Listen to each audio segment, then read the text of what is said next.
So one thing we noticed on our first few trips with the Airstream was that the bathroom always smelled a little bit like the toilet tank. So after the first few trips, I noticed that the caulking along this edge had split. So I was going to caulk that, and on this side I recalked that. And then I realized that the base of the toilet along the outside had never been caulked. So I took some clear silicone caulking and went all the way around the base of the toilet. And on the most recent trip that we went on, we had no toilet smell in the bathroom. So if you're experiencing some of that smell in your own bathroom, you may want to look at caulking this base and see if your results are promising. So another tip for your bathroom or other cabinets that you have, with this, a lot of them have this little space behind the back of the cabinet, and things can fall down there. And once they've fallen down there, they're very difficult to get out. So what a lot of people do is they take a piece of pool noodle, the larger size, and just stuff that into that hole, and then nothing can fall down in there. Really easy, super cheap, and solves a lot of headaches. So while we're talking about caulking, one of the things we just noticed today was that there is a seam here on this edge trim that goes around the cabinets on our International.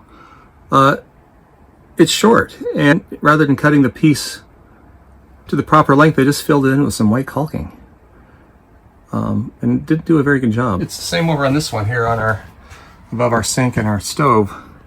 You can see the trim is short, and they just put in a little bit of white caulking there. Seems like they could do a better job on that. One problem we've had on our previous trip was that the fridge did not seem to be staying cold.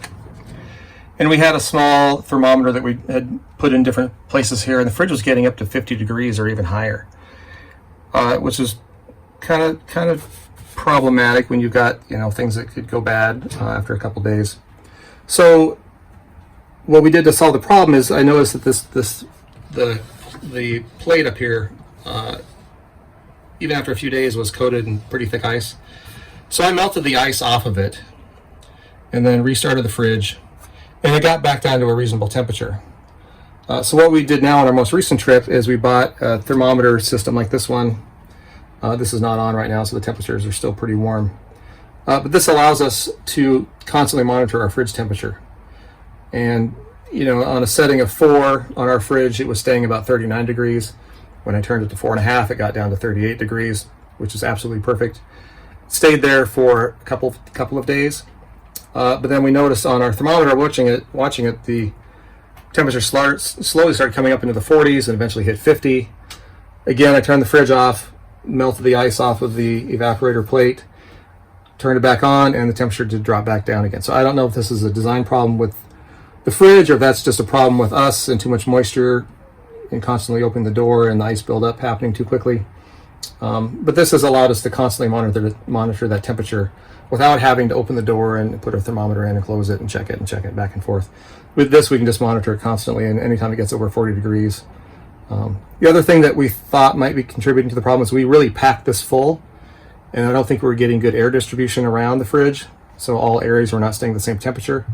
So one thing you can do is, you know, don't pack it full, leave a little bit of space for cold air to drop down through this grate to get down to your lower bins. And then just keep an eye on it. Make sure you keep it, you know, at 40 degrees would be the max. 38 would be perfect. But something like this, and this is a little clunky. I don't know if you can see this. This is kind of a big sensor. There are smaller sensors that you can buy. This one is relatively cheap, and it was immediately available before the trip. And it worked.